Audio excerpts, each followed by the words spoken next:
y voy a compartir con ustedes una clase sobre diagnósticos de seguridad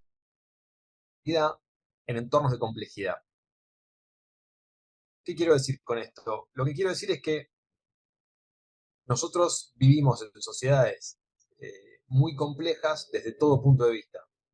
Son sociedades complejas desde su estructura económica, desde sus patrones culturales, desde su estructura social, desde sus sistemas políticos, desde el sistema de reglas internacionales. Son sociedades complejas, son sociedades multifacéticas, son sociedades interconectadas, interdependientes, donde lo que ocurre en un lugar afecta de manera determinante lo que pasa en otro lugar, por alejado que este lugar esté en el espacio, ¿sí? Cualquier evento de cierta relevancia puede tener consecuencias globales, porque la sociedad está interconectada y las distintas facetas de la sociedad están conectadas. Lo cultural se vincula con lo económico, y lo económico con lo político, y lo político con lo social, y lo social con lo cultural, y así, ¿no? Entonces, para desarrollar un diagnóstico de seguridad en cualquier instancia en la que uno se encuentre, lo primero que necesita en un nivel bien general de la discusión es entender el contexto de complejidad en el que se desarrollan las tareas de diagnóstico y eventualmente de planificación, porque uno diagnostica con una intención, no diagnostica solo por amor al diagnóstico, ¿sí? Diagnostica porque lo que quiere es entender un problema para poder resolverlo. De manera tal que lo que nosotros vamos a hacer hoy es trabajar sobre el problema de la complejidad y sobre cómo. Veo que casi nadie abrió la cámara igual, pero voy a suponer que la enorme mayoría no puede por razones técnicas o por razones de trabajo. A ver si cerramos el micrófono. Yo no tengo la administración de la sala. Ahí está, muchas gracias. Eh, Bien, les decía entonces que lo que vamos a hacer es trabajar sobre el problema de la complejidad y aplicarlo al análisis del problema del delito y la violencia, que es el problema central que aborda una estrategia de seguridad. Toda estrategia de seguridad basada en un diagnóstico se piensa para resolver o para abordar el problema del delito y la violencia, ¿sí? Se piensa por razones prácticas. Así que les voy a compartir un PPT que es el que voy a desarrollar a lo largo de este encuentro.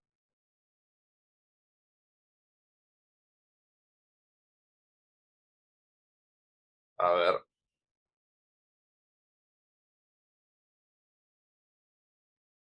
estoy buscando, porque cambió como actualicé la aplicación, entré un poco más tarde porque el sistema me pidió obligatoriamente actualizar el programa, no me dejaba entrar, y me cambió el menú, así que acá está, lo de compartir pantalla.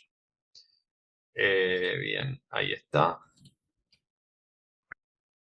Ahí les estoy compartiendo. Supongo que en este momento lo están viendo correctamente. Ahí está. ¿Están viendo? Bueno, ¿cómo planificar políticas de seguridad ciudadana en la era de la complejidad? La era de la complejidad es lo que hablé al principio, ¿no? Lo que abrió este encuentro. Yo me voy a basar en un texto de Alberto Montbrun, que no es necesario que ustedes lean. En el PPT está todo lo que ustedes necesitan saber sobre este tema. Yo ya hice el trabajo de resumir lo que creo relevante. No es necesario este texto puntualmente que lo lean. ¿De qué complejidad hablamos? Esta filmina resume la introducción que acabo de hacer. Primero hablamos de la complejidad del mundo, porque vivimos en un mundo que mezcla lo global con lo local, ¿sí? Las problemáticas locales son muy fuertes. Cuando uno habla de la contaminación de un río, de un lago o de un determinado ambiente, cuando uno habla de la delincuencia, cuando uno habla de la falta de trabajo, todos esos problemas se localizan en determinados lugares, ¿sí? La vida de las personas transcurre en ciudades, que son espacios determinados. pero al mismo tiempo esos espacios delimitados, locales, están vinculados por una red transnacional a otras realidades en otros lugares. Entonces nuestro mundo tiene una complejidad a nivel local y una complejidad a nivel global. Hay una complejidad en el problema, que es el problema del delito. El delito es un problema multicausal, ¿sí? El delito tiene muchas causas y básicamente es un error hablar de el delito en plural, porque eso oscurece mucho el problema. En realidad es mucho más sensato hablar de los delitos en plural, porque cada delito tiene, tiene su lógica y tiene sus motivaciones. Las motivaciones de quien comete un femicidio son muy distintas a las de aquel que comete un robo con arma. Y las de aquel que comete un robo con armas son muy distintas a las motivaciones de aquel que lava dinero. Y aquel que lava dinero tiene motivaciones muy distintas eh, de las de un femicida. Digamos, pongo tres ejemplos, pero podría poner decenas y decenas. Cada tipo de delito tiene motivaciones diferentes y por lo tanto no responden a los mismos estímulos. Yo puedo amenazar con una pena a un femicida, pero está probado que esto funciona poco y nada. El femicidio es un delito que, a pesar de tener perpetua en el código, que es la pena más alta, ¿sí? Porque es un homicidio agravado por odio de género y tiene la pena más alta del código, los femicidios siguen creciendo. Y no solo eso, sino que además tienen la mayor tasa de esclarecimiento entre los delitos, porque el femicida en general mata y se entrega, o mata y se suicida, o mata, pero lo hace de una manera tan burda que generalmente la justicia y la policía esclarecen rápidamente ese delito. Son muy poquitos los femicidios que quedan impunes. Con lo cual, un femicida sabe que va a terminar preso de por vida. ¿Sí?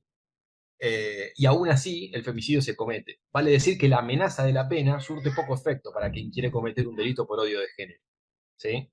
En cambio, en otros delitos, posiblemente, las penas más altas surtan algún efecto. Y además es compleja la respuesta, porque la respuesta al problema del delito es una respuesta que necesariamente tiene que ser integral, porque como decimos siempre en esta cátedra, sin la policía no se puede, pero con la policía no alcanza. La policía no puede ser la única agencia del Estado dedicada a trabajar con el delito y la violencia.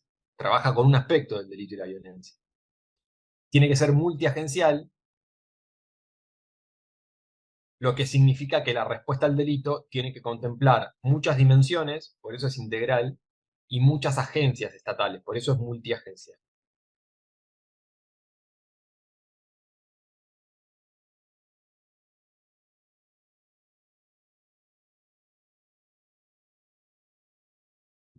La pregunta que se impone, por lo tanto, es, si el mundo es tan complejo, o si todo es tan complejo, entonces, bueno, no se puede hacer nada.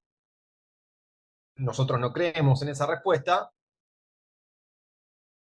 Lo que hay que desarrollar es una respuesta profesional a ese problema complejo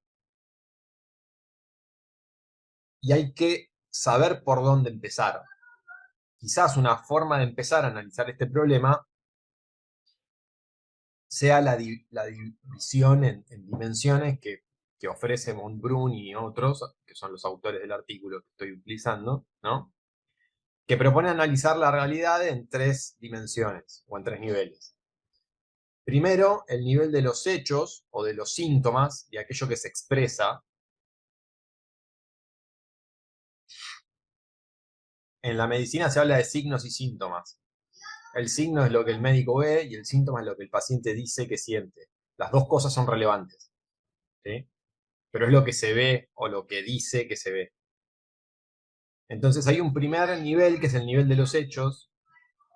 Hay un segundo nivel que es el nivel de los patrones o de las tendencias que se configuran cuando hay varios hechos en un mismo sentido, ¿sí? O varios síntomas en un mismo sentido. Y por último, hay un nivel más profundo todavía, que es el del sistema o el de la estructura, que se desarrolla cuando los patrones y las tendencias se consolidan a lo largo del tiempo, ¿sí? Y se institucionalizan, es decir, que se repiten a lo largo del tiempo de manera sistemática.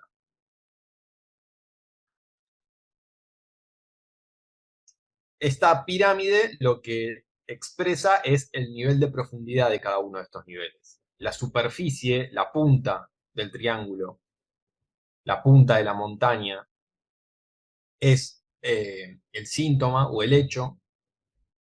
En un nivel intermedio están los patrones o las tendencias, y en un nivel mucho más profundo está la estructura o el sistema.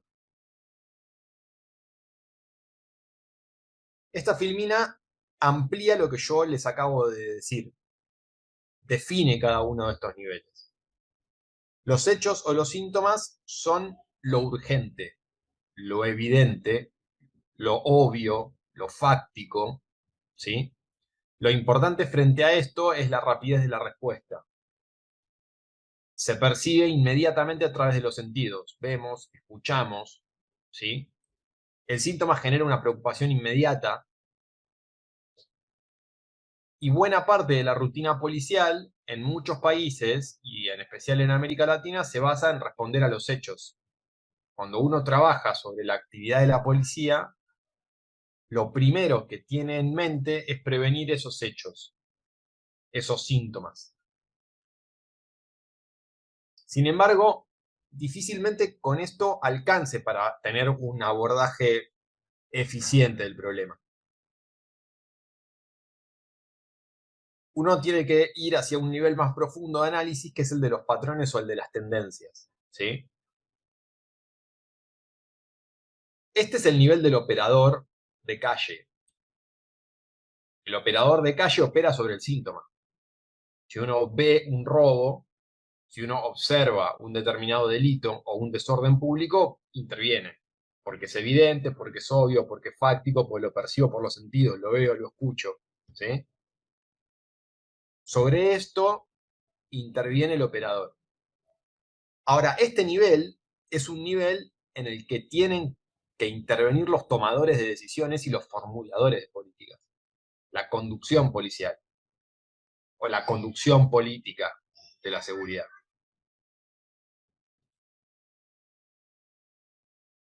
El nivel de los patrones o el de las tendencias es un nivel más profundo que el de los hechos. Requiere encontrar ciertos hilos conductores subyacentes que unen a los hechos entre sí y los agrupan. Esos hechos tienen características comunes. No son exactamente iguales. No hay un robo igual a otro, ¿sí? Pero hay características comunes. En todos se utiliza arma de fuego, en todos son cometidos por personas de entre 18 y 25 años, ¿sí? En todas las víctimas tienen determinadas características. No hay un hecho igual a otro, pero hay características comunes en esos hechos. Es un nivel de análisis que es superior a la observación simple, ¿sí? O al conocimiento de un episodio. La estadística es un ejemplo muy claro, y los mapas del delito también. Si a mí me dan una estadística, yo no sé qué características particulares tuvo cada hecho que se cuenta en la estadística. Lo que sé es que hay algunas características comunes que la estadística recoge y muestra, ¿sí? Si yo digo el 30% de los hechos ocurre entre las... Otro ejemplo, vamos a ponerlo algo más realista. Si yo digo el 50% de los hechos de robo con arma de fuego ocurre entre las 20 horas y las 2 de la mañana, eso es una estadística. Yo no sé cómo es específicamente cada uno de los robos con arma que ocurrieron en esa franja horaria. Lo que sé es que ocurrieron en esa franja horaria, que fueron robos y que se hicieron con arma de fuego, ¿sí? Eso es un patrón o una tendencia. Varios hechos presentan estas mismas características. Para dejar de ser solamente reactivos, es decir, responder a los hechos, y pasar a ser proactivos, es decir, prevenir los hechos, anticipar los hechos, es imprescindible bajar a este nivel. Yo no puedo prevenir ningún hecho si no tengo información sobre esos hechos y si no tengo estudiados los patrones y las tendencias. Las tendencias más, o los patrones más simples, cuando uno hace análisis delictual, son las tendencias o los patrones de tiempo, de espacio y de modalidad, ¿sí? Los delitos se concentran en ciertos horarios y en ciertos lugares del espacio. Los delitos no están perfectamente distribuidos por todo el territorio. Hay determinados lugares donde los delitos se concentran. Yo conozco bastante bien en la provincia de Buenos Aires, que ha sido mi lugar de trabajo durante mucho tiempo, y yo puedo decirles que en la mayor parte de los distritos del conurbano de la provincia de Buenos Aires, que son los municipios que tienen los problemas de seguridad más graves, más o menos el 20% de los delitos se concentra en el 5% de las calles, en el 3, 4, 5% de las calles, y el 50% de los delitos se concentra en el 5, 6, 7% de las calles. Es decir, la mitad de todos los delitos que ocurren en un municipio ocurren solo en el 5% de las calles, en el 6, en el 7. ¿Sí? Eso es concentración. Y no solo se concentran en el tiempo, sino que además se concentran en el espacio. Entonces, ciertos tipos de delito, modalidad, se concentran en ciertos horarios, tiempo, y en ciertos lugares, espacio. Esos son los tres tendencias o patrones más simples que uno encuentra cuando analiza el delito. Lo primero que mira es eso. Y finalmente hay un nivel de análisis más profundo que es el del sistema o el de la estructura. Es quizás el más abstracto, si ustedes quieren, es el más sociológico. Este es el de los operadores de calle. Un policía de calle responde a los hechos. Cuando los ve, responde a los hechos. Un tomador de decisiones o un planificador de políticas tiene que entender los patrones. Porque tiene que decirle al que está en la calle, ¿sí?, dónde tiene que ubicarse, en qué horarios, a qué tiene que prestarle atención. Y tiene que tomar decisiones sobre cómo reclutar policías, qué perfil tienen que tener, a qué áreas tienen que ir. Tiene que tomar decisiones y lo recomendable es que se tengan en cuenta los patrones o las tendencias criminales a la hora de tomar decisiones. ¿Sí? Y este nivel es el nivel de la sociología, si se quiere, de la ciencia. Este nivel ya es más científico. Este es un nivel operativo, este es un nivel político, si se quiere, y este es un nivel científico.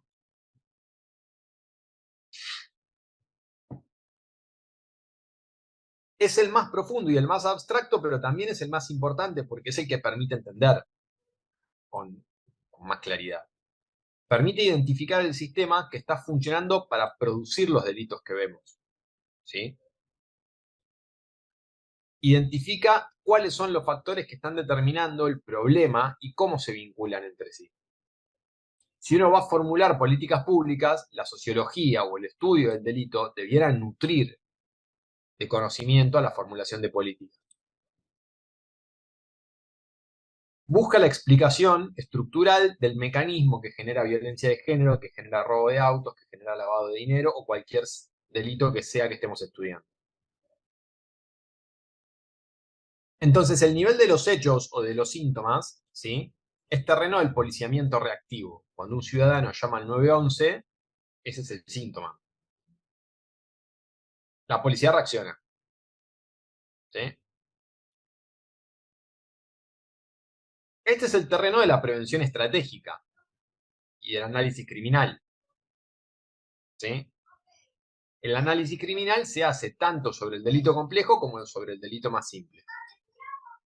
Y el nivel del sistema o la estructura es el terreno de la política pública de seguridad, que se basa en que debiera basarse o debiera inspirarse en el conocimiento científico. Porque lo que tiene que hacer es atacar las causas que generan el delito.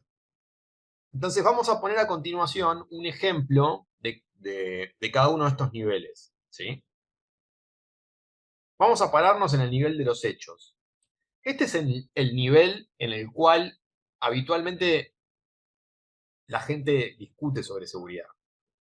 Cuando la gente que no es profesional discute sobre la cuestión de la seguridad, lo que hace es relatar hechos. No están entrenados para detectar patrones.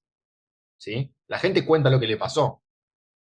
Y después opina sobre por qué hay inseguridad. Eso es cierto, pero cuando uno va y hace una denuncia, cuando uno relata lo que le pasó, cuando habla con un vecino, habla con otro y las conversaciones se desarrollan sobre la cuestión de la inseguridad, la gente habla de esto, habla de lo que le pasó, ¿no?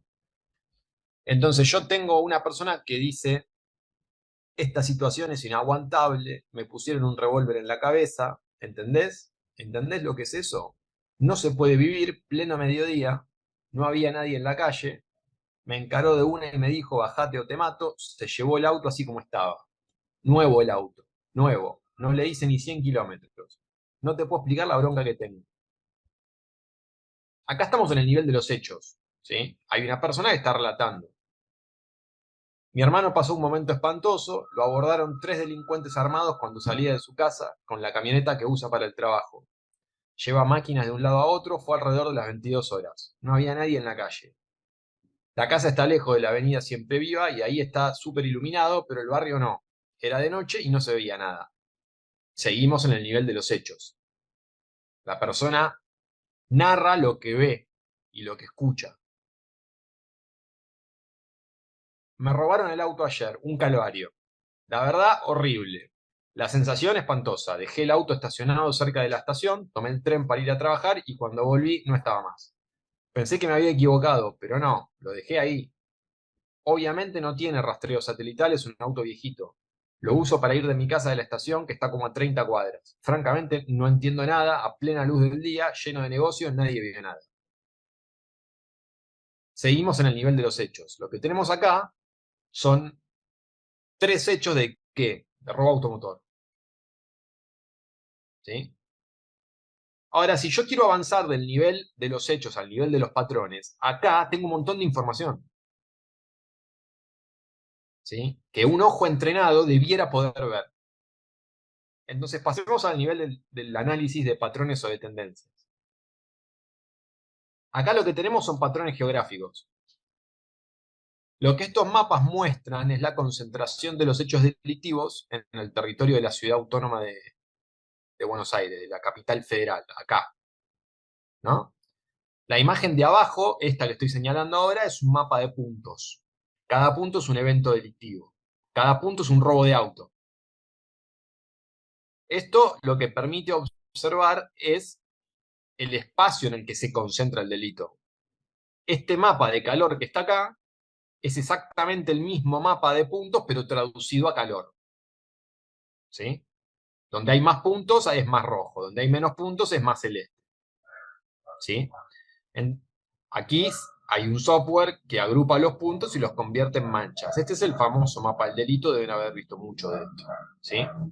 Este es el nivel de los patrones. ¿Qué patrón encuentro acá? Bueno, yo encuentro un patrón geográfico. Encuentro concentración en determinados lugares. ¿Sí? Acá estoy en el nivel de los hechos. Pero si yo tomo todos los hechos y los analizo, lo que encuentro son patrones o tendencias. En este caso, tendencias geográficas. ¿Sí? Los delitos de robo automotor tienden a concentrarse en estas zonas.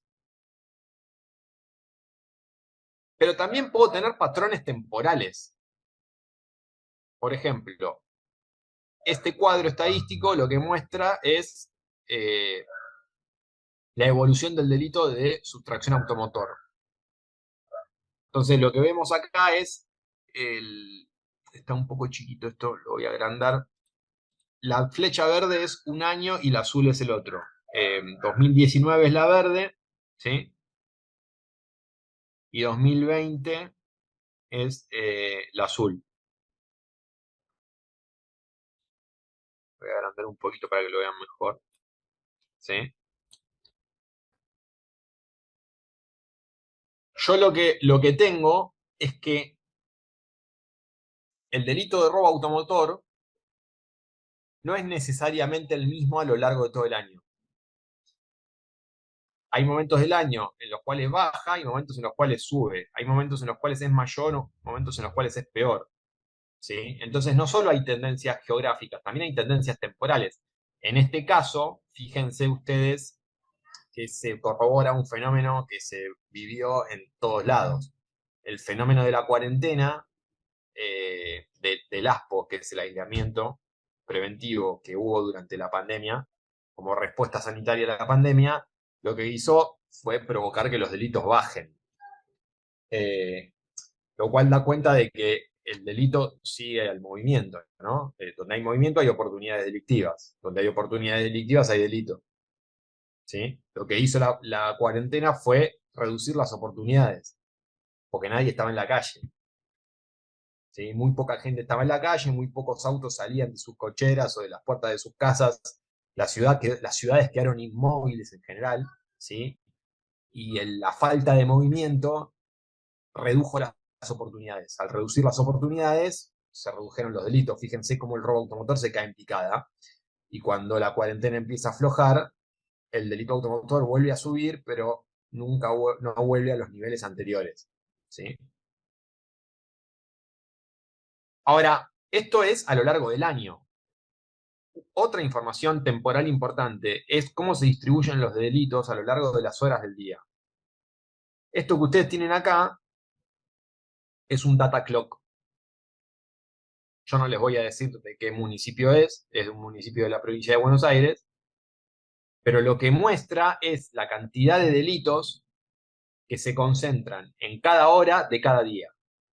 Entonces empieza en las 0 horas del lunes, acá tienen, esta línea es el lunes. ¿Cuántos delitos hay a las 0 horas del lunes? ¿Cuántos a la 1? ¿Cuántos a las 2? ¿Cuántos a las 3? ¿Cuántos a las 4? ¿Cuántos a las 5? Y así con todos los días del año, de la semana. Entonces lo que vemos es que el delito se distribuye a lo largo de las horas del día de una manera muy despareja. Hay horas de la semana en las cuales tengo 24 delitos, ¿sí? Y hay horas de la semana en las cuales tengo 6 o 7 veces más. Tengo 152, 138, 148. ¿Sí? Entonces lo que vemos acá, por ejemplo, es una inusual concentración del delito entre el miércoles y el sábado, pongámosle, entre el miércoles y el viernes, entre el miércoles y el sábado, al mediodía. ¿Sí? Y después tengo otra concentración importante de delitos en las horas nocturnas, de lunes a sábado. De lunes a viernes, en realidad. ¿No? Entonces, esto lo que a mí me permite es planificar estrategias operativas más racionales. Si yo mando a la policía a patrullar a las 2 de la madrugada porque es de noche y la gente tiene miedo, está bien, pero la verdad es que en ese horario ocurren mucho menos delitos de los que ocurren en la tarde. ¿Sí?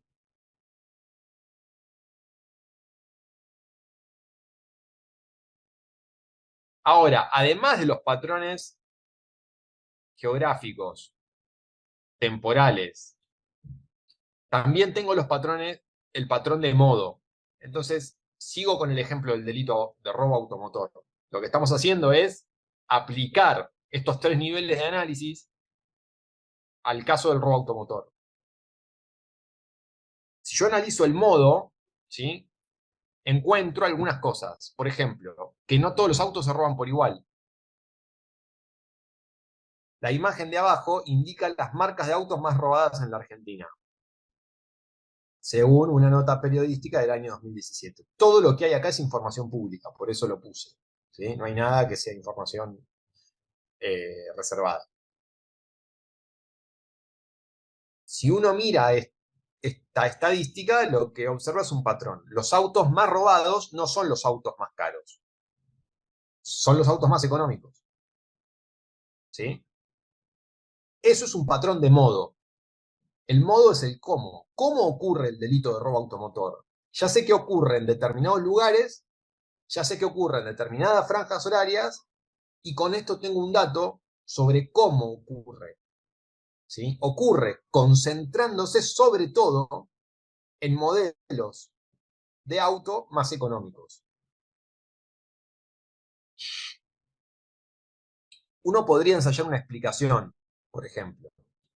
Los autos robados de alta potencia se sustraen para cometer, a su vez, otros ilícitos y luego se descartan. Yo me robo un auto potente, con motor grande, para ir y hacer una entradera en una casa. O un secuestro extorsivo. ¿Sí? Y después lo descarto. En realidad lo que quiero no es reducir el auto. Lo que quiero es un auto potente para cometer un delito que requiere alta velocidad. como puede ser un secuestro o una entradera. En cambio, los autos de bajo valor se roban para ser desarmados, vendiendo las autopartes en el mercado ilegal. Eso es un patrón de modalidad. Y esta explicación es una explicación posible, no sabemos si es cierta. Es una hipótesis. Ahora, ¿cómo pasamos de este nivel, que es el nivel de los patrones y las tendencias, que es este es el nivel que importa en principio para formular políticas? Por ejemplo, para formular una prevención estratégica. ¿Cómo hago yo una prevención estratégica? Bueno, es muy simple lo que les digo, pero digamos, esto se puede hacer de manera más compleja con otros patrones, con otras tendencias y con otros delitos. Esto es para que entiendan lo conceptual, ¿sí? Lo aplico a un caso simple que es el robo automotor. ¿Cómo hago una prevención estratégica del robo automotor? Y bueno, no mando los policías a patrullar y a dar vueltas a cualquier hora en cualquier lugar. Si yo quiero prevenir el robo automotor, ¿sí? Dispongo a la policía en determinados lugares, en determinados horarios, de una manera más intensa que en otros, ¿sí? Y además, cuando les doy, como decimos acá, academia a los policías, cuando los jefes policiales le bajan línea a los policías de calle, les dicen a qué tienen que prestar atención. Presten atención a los modelos de auto más robados en esta zona, que son este y este, ¿sí?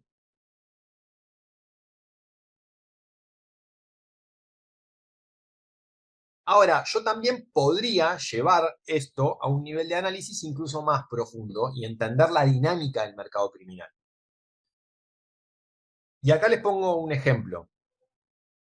Marcelo Bergman, que es el director del Centro de Estudios Latinoamericanos sobre Seguridad y Violencia, ofrece una explicación sobre el crecimiento del delito en América Latina vinculado a la mayor demanda de productos robados, ¿no?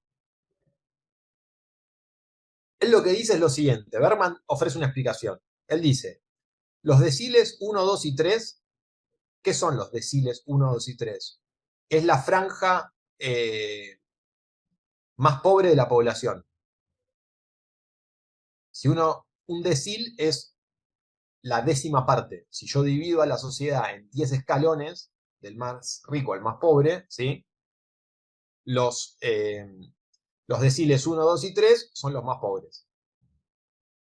Los deciles 1, 2 y 3 mejoraron sus ingresos en la última década. Cuando hablamos de la última década, no hablamos de la década del 2010 al 2020, donde claramente esto no pasó. Hablamos de la década del 2000 al 2010. Del 2000 al 2010, el boom de los commodities en América Latina hizo que los sectores más pobres tuvieran mayor capacidad adquisitiva. Esto pasó durante el gobierno de Lula en Brasil, durante el gobierno de Néstor Kirchner y el primer gobierno de Cristina Fernández en la Argentina. Pasó en prácticamente toda América Latina. ¿Sí? En casi toda América Latina, en Colombia durante los gobiernos de Uribe, ¿sí? En casi toda América Latina, eh, entre el 2000 y el 2010, la capacidad adquisitiva de los sectores más postergados mejoró. Entonces dice Bergman, los deciles 1, 2 y 3, o sea, los más pobres, mejoraron sus ingresos en la última década, pero todavía no les alcanza para ir a los grandes supermercados o shoppings para acceder a las mejores marcas.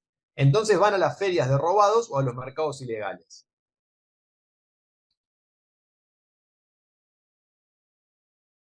Acá voy a ampliar la explicación.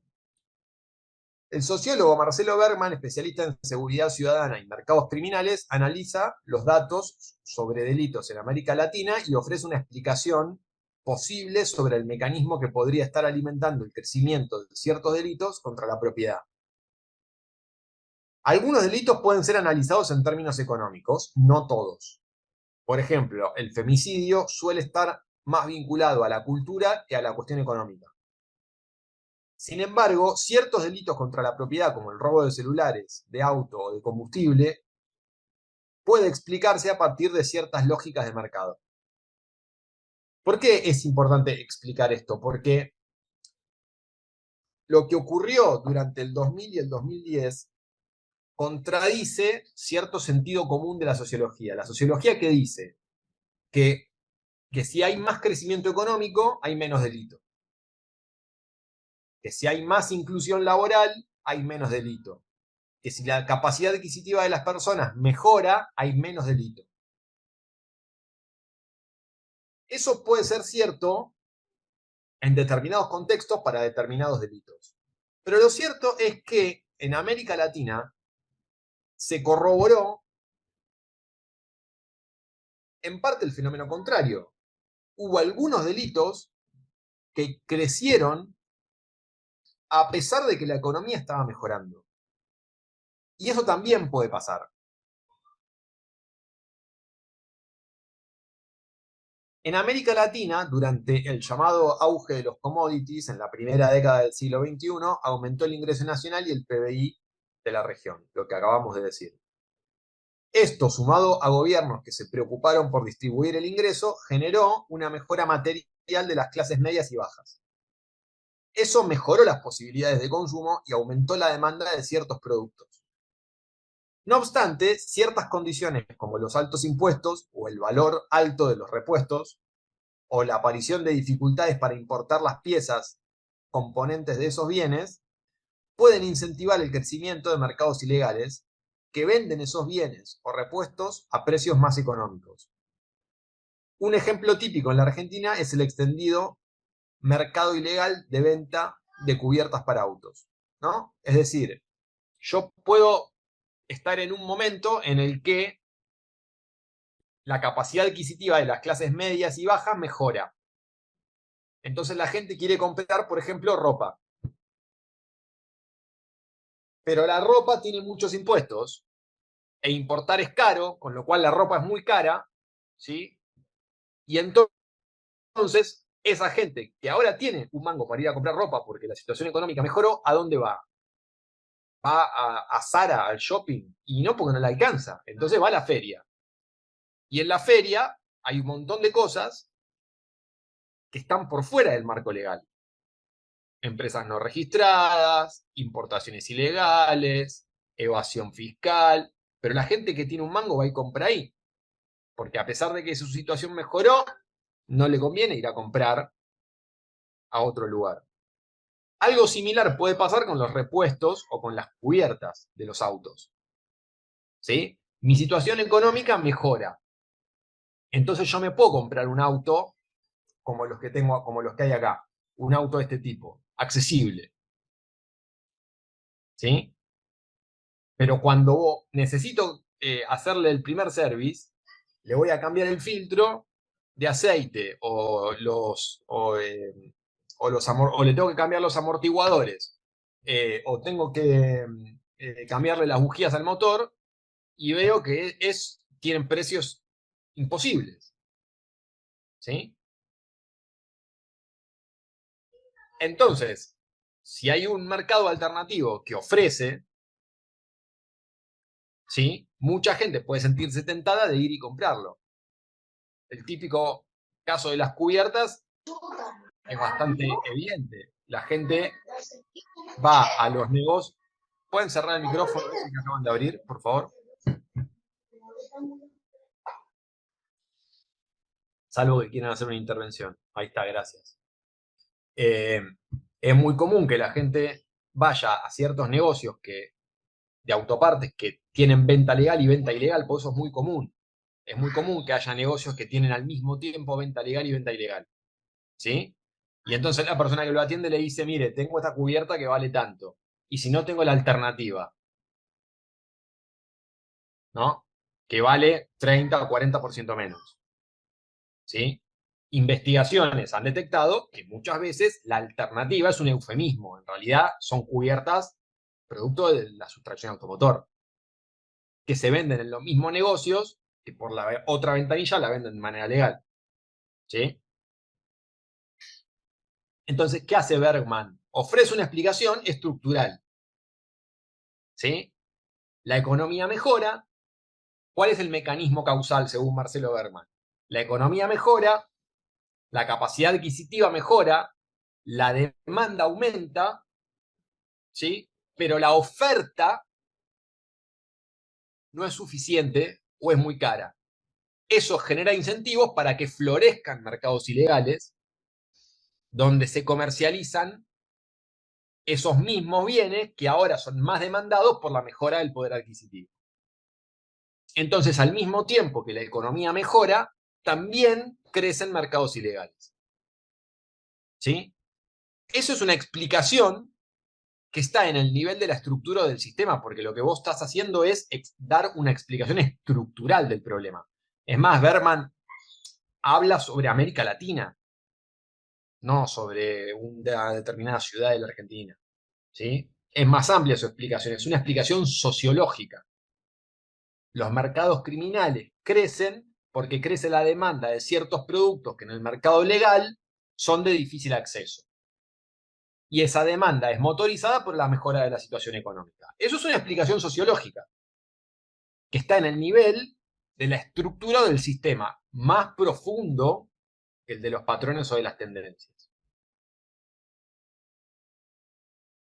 En resumen, lo que hice en el encuentro de hoy fue ofrecerles un esquema conceptual para abordar el problema de la complejidad a la hora de desarrollar un diagnóstico de seguridad. ¿Qué podemos hacer cuando nos enfrentamos a un problema complejo? ¿Sí? Lo que podemos hacer es tratar de dividir el análisis en tres niveles. El nivel de los hechos, el nivel de los patrones y el nivel de la estructura. ¿Sí? Como si uno lo que necesita es desarrollar un plan de prevención estratégica de cierto delito, no necesita ir al nivel de la estructura. Eso es para la planificación de la política pública, es para la sociología criminal, ¿sí? Pero la prevención estratégica no se puede quedar en los hechos, que es lo que muchas veces ocurre. Yo no puedo hacer prevención estratégica basándome en lo que me cuenta una persona solamente, ¿sí? El relato de una víctima de un robo automotor es importante, pero mucho más importante es hacer un registro sistemático de todos los hechos de robo automotor para poder tener un análisis de los patrones, ¿sí? Para tener un análisis de los patrones, lo que me va a permitir utilizar los recursos que tenga, la policía, las cámaras de seguridad, los planes vecinos en alerta, lo que fuere, usar los recursos que tenga de manera más inteligente y más estratégica, porque lo focalizo en cierto tiempo, en cierto espacio y en cierta modalidad. Eso es prevención estratégica, ¿sí? Si yo tengo un vecino con mucho temor y entonces el comisario de la jurisdicción decide mandarle el patrullero durante toda la semana, bueno, es una decisión legítima, pero es policiamiento ansiolítico, digamos. Es para calmar demandas puntuales, en lugares puntuales. No es prevención estratégica, porque de repente ese no es el lugar en el que se concentra la mayor cantidad de robos. ¿Sí? La prevención estratégica requiere análisis de patrones y tendencias, no solo el conocimiento de hechos aislados.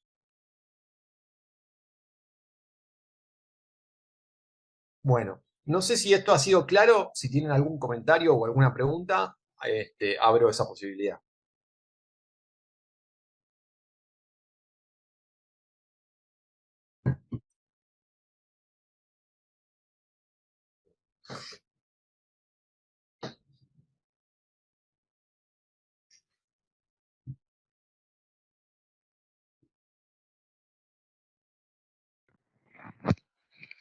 Eh, Buenas noches, Buenas noches. soy comisario personal acá de San Carlos. Yo te quería consultar referente, viste, si hay muchos delitos que se producen, pero no son judicializados. Esto va a influir también en forma negativa a la creación de patrones, porque, digamos, hay gente que no denuncia. Esto Es si, una, digamos, te altera estos patrones. es una muy buena pregunta, Jesús. Eh, Cuando vos tenés grandes volúmenes de datos, cuando vos tenés, no sé, cuando vos trabajás con decenas, cientos, miles de denuncias, ¿sí? Vos necesitas un registro sistemático de eso. Y el Estado puede actuar sobre aquello que conoce. Voy a reformular esto que acabo de decir. El Estado puede actuar sobre cualquier cosa, pero puede producir informes sistemáticos sobre aquello que tiene registrado de manera sistemática. Y lo único que el Estado tiene registrado de manera sistemática es la denuncia legal. ¿Me dan un segundo, por favor? Ya estoy, ¿eh? Un segundo.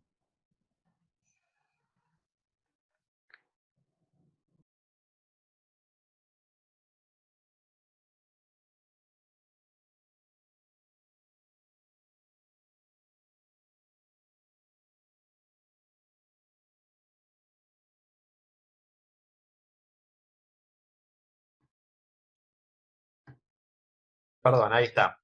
Decía entonces que lo único que vos podés analizar de manera sistemática es lo que tenés registrado de manera sistemática. Y lo único que tenés registrado de manera sistemática es la denuncia legal. Salvo, salvo que vos desarrolles un mecanismo para registrar de manera sistemática aquello que no se denunció. Entonces vos podrías tener una aplicación donde se hagan reportes anónimos de una determinada situación. ¿Sí?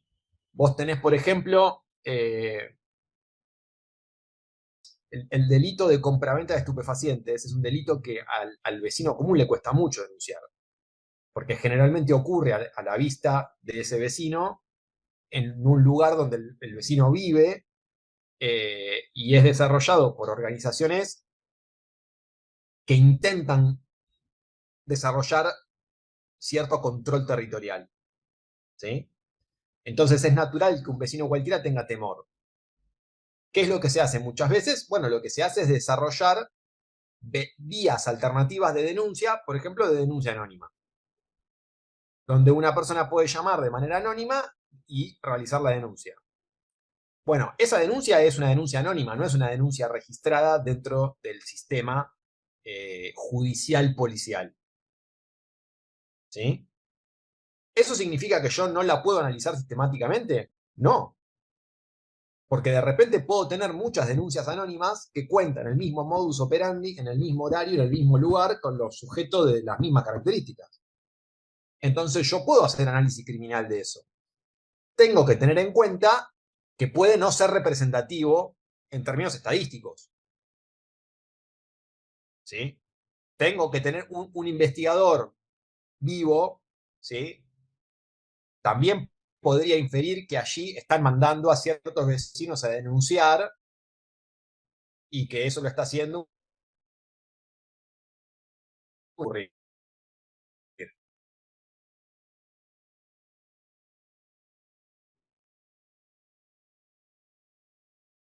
Del policía me permite ver en qué tipo de situación se encuentra. ¿Sí? El mayor volumen de hechos sistemáticamente registrados es la denuncia legal. ¿Sí? Entonces, lo que hay que hacer con las fuentes de información del delito es leerlas a todas, interpretarlas a todas, pero conociendo las limitaciones de cada una. La denuncia anónima sirve, sí sirve, pero tiene limitaciones. Hay que conocer esas limitaciones. El registro estadístico policial de las denuncias formales hechas en comisaría. ¿Sirve? Sí, claro que sirve muchísimo. ¿Tiene limitaciones? Claro que tiene limitaciones. No accede a la cifra negra, por ejemplo. Una encuesta de victimización. ¿Sirve? Sí, claro que sirve. ¿Sirve para qué? Y para saber qué nivel de delitos vos tenés en una sociedad. ¿Tiene limitaciones? Claro que tiene limitaciones. ¿Cuáles? Y bueno, vos no sabés, por secreto estadístico, vos no sabés quién fue víctima de qué cosa en qué lugar. No sabés el nombre y apellido de la persona en una encuesta de victimización. ¿Qué es una encuesta de victimización? Es una encuesta donde vos le preguntas a la gente si sufrió un delito en los últimos 6 meses, 3 meses, etc. Vos por secreto estadístico no registrás a la persona con nombre y apellido.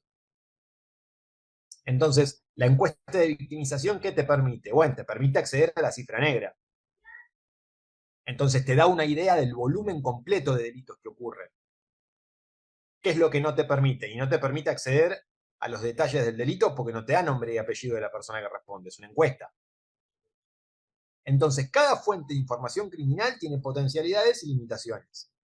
Lo que hay que hacer es leerlas todas las fuentes, cuantas más fuentes mejor, cuantas más fuentes tengan mejor análisis voy a hacer, conociendo las limitaciones que tienen esas fuentes. Aún a pesar de las limitaciones que tiene, la mejor fuente que tenemos es el registro estadístico policial de las denuncias, policiales judiciales. ¿Sí?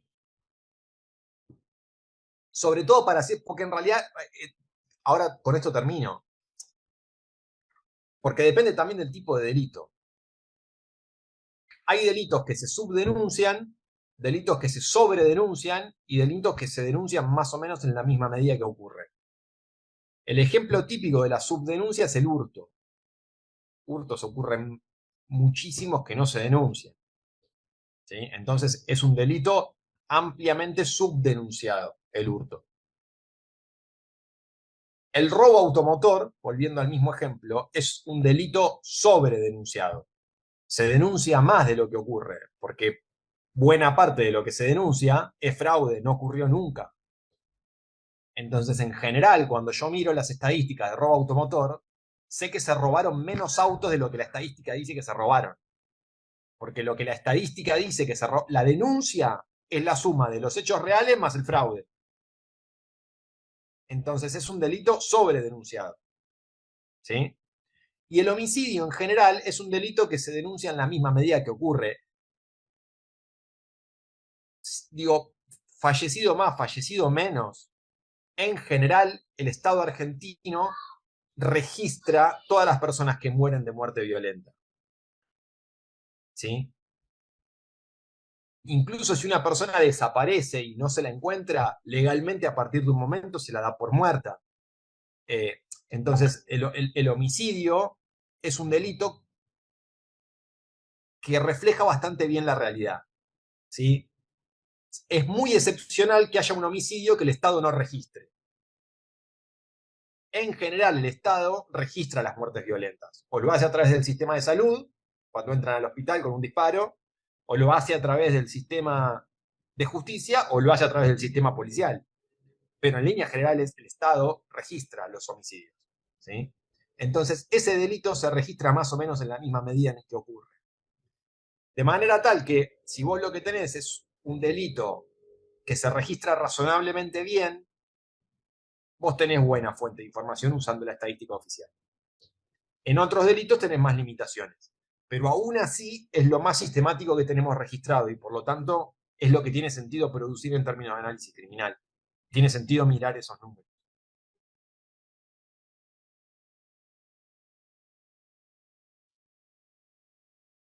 No sé si tienen otro comentario u otra pregunta.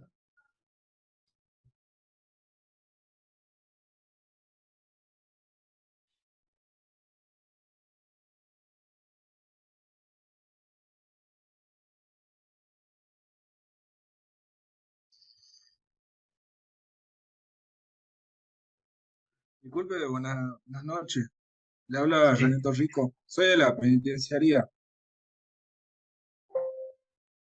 sí, Bueno, acá escuchando a un colega hablando del tema de la denuncia, todo. Digamos en una penitenciaría, en una unidad penal, ¿sí? Donde el delito más frecuente, digamos, son la pelea, la gresca con puntas carcelarias, por ejemplo. ¿Sí? Ese delito, si bien lo tenemos concentrado en una institución, ¿sí? Pero el diagnóstico de seguridad y dividirlo en los tres niveles, ¿sí? Más o menos, ¿de qué manera sería, digamos?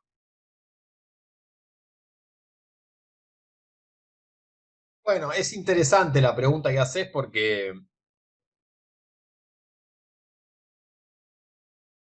estamos hablando de un ámbito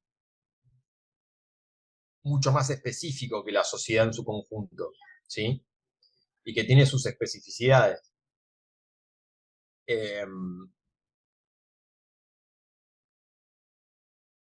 Dentro de los ámbitos penitenciarios, yo no voy a venir a decir acá nada que no sepa todo el mundo y que no se publique en cualquier nota periodística. Dentro de los ámbitos carcelarios ocurren múltiples delitos, ¿no? Eh, Ocurren delitos de, digamos, violaciones a la integridad física de las personas a través de las peleas, ¿sí? Pero después ocurren delitos sexuales muchísimos, ¿sí? Eh, Ocurren delitos de corrupción, ¿sí? Y ocurren delitos vinculados a la compraventa de estupefacientes, por ejemplo. Todas esas son cosas que suelen ocurrir en un sistema penitenciario cualquiera, de cualquier parte del mundo, ¿sí? Porque la institución no es que es mala de por sí, la institución genera ciertas oportunidades delictivas. Entonces, decía antes que el delito sigue a la oportunidad, ¿sí? Cuando se achicó la circulación de personas en la calle, no es que desaparecieron mágicamente los delincuentes, lo que pasó es que se achicaron las oportunidades. Entonces, al achicarse las oportunidades, se achicó el delito. Vale decir que cuando uno analiza delitos, es muy importante siempre tener en cuenta lo que se llama estructura de oportunidad. Entonces, en un ámbito cerrado, como es una cárcel, la oportunidad para cometer ilícitos en buena medida se basa en aquello que el administrador permite o deja de permitir. ¿Sí? Digamos, ¿quién controla el límite entre lo externo y lo interno? Bueno, la autoridad estatal. ¿Sí? Entonces, bueno, ¿qué tipo de delitos se pueden desarrollar allá ahí? Bueno, los delitos vinculados a la corrupción son unos, pero no porque sea un problema la penitenciaría en sí, lo mismo ocurre en la aduana, lo mismo puede ocurrir en un hospital, en cualquier lugar donde haya un regulador público que determina qué entra y qué sale y que pone las condiciones de lo que ocurre adentro, a diferencia de lo que ocurre afuera, hay una oportunidad para que se desarrolle una conducta corrupta, ¿sí? En cualquier institución cerrada. O en cualquier ámbito del Estado donde el regulador tiene el picaporte y es el que abre o cierra la puerta, ¿sí? Entonces, digamos, el esquema de análisis que propuse acá se puede aplicar exactamente del mismo modo a lo que ocurre adentro de un penal. Por ejemplo, vos elegís la cuestión de los delitos contra la integridad sexual. Si vos lo querés poner en el nivel de los hechos, vos tenés infinidad de relatos, ¿sí? Debés conocer muchísimo, ¿sí? Muchos presos pueden relatar el episodio que sufrieron o que cometieron de abuso contra la integridad sexual de otra persona. Y entonces narran el hecho. Vos tenés el nivel de los hechos. También tenés el nivel de los patrones. ¿En qué momentos se dan esos abusos? ¿Se dan cuando los presos comparten un espacio? ¿O se dan en la noche cuando los presos están cada uno en su celda? Vos podrías, en función de los hechos, de lo que narran las víctimas del delito contra la integridad sexual, vos podrías establecer un patrón. ¿En qué horario se desarrollan los abusos? ¿Se dan a la noche o se dan en cualquier momento del día? ¿Se dan en los espacios compartidos como los patios, como los baños, como la cocina? ¿Sí? ¿O se dan en las celdas? Ahí tenés un patrón. Y si querés ir al nivel de la estructura o del sistema, vos podés trabajar como trabajan los sociólogos que estudian la cuestión de los abusos sexuales sobre el problema de las masculinidades, ¿no? Sobre cómo se construye la masculinidad, sobre qué es lo que, sobre el concepto famoso del macho, ¿sí? Es decir, qué significa la violación, ¿sí? En ¿Qué significa simbólicamente la violación? Para las personas que cometen eso. Posiblemente dentro de un ámbito carcelario eso tenga que ver con el ejercicio del poder. Simbólicamente se juegan cosas que van más allá de lo sexual. ¿Sí? Y eso tiene que ver con la cultura del pabellón, con la cultura tumbera, con la cultura carcelaria. Entonces, entender los mecanismos de la cultura tumbera es un problema sociológico, ¿sí? Que está en el nivel de la estructura. Entonces, vos ahí tenés un ejemplo de un delito, que son los delitos contra la integridad sexual intramuros, al que le aplicás estos tres niveles de análisis. El nivel de análisis de los hechos, el de los patrones y el de la estructura del sistema. Cada vez vas más profundo. De repente, si vos tomaras la decisión de decir, bueno, mirá, la verdad que hay demasiados casos de abuso en la institución penitenciaria que te toca conducir y quiere una estrategia para bajar ese delito que se comete intramuros, te alcanza con el nivel de los patrones. Digo, ¿no? Si pudieras si querés hacer una prevención estratégica, ahora vos también podrías trabajar en el nivel de la estructura, entender la cultura que está detrás de eso y desarrollar estrategias para desarmar esa cultura, que es lo que muchos programas hacen para trabajar con la violencia de género, ¿sí? Porque vos fijate que nosotros trabajamos mucho sobre la víctima en materia de violencia de género, pero no tenemos tan debatido el tema del victimario. Y el victimario también tiene que ser objeto de políticas públicas. ¿Sí? O incluso el victimario potencial. Te pongo un ejemplo concreto en materia de violencia de género. Se está empezando a trabajar cada vez más la cuestión de lo que se llaman noviazgos violentos. Para trabajar con chicos jóvenes y con chicas jóvenes que empiezan a construir esa relación. A los 12, 13, 14, 15, 16 años. Desde ese lugar. Entonces, si vos trabajás bien ahí, podés evitar que el día de mañana esas personas entablen un vínculo violento que termine en un femicidio. ¿Sí? Y ahí trabajás sobre la cultura.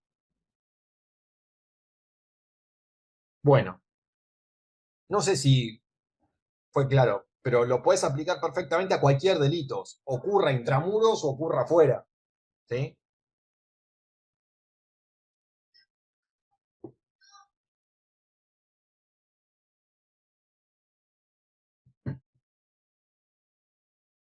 Bueno, vamos finalizando por hoy, si les parece. Nos vemos dentro de 15 días y seguramente en este interregno de 2 semanas les estaré haciendo alguna comunicación, ¿sí? Vinculada al material de clase y demás. Por mi parte, muchas gracias a todos y a todas. Saludos.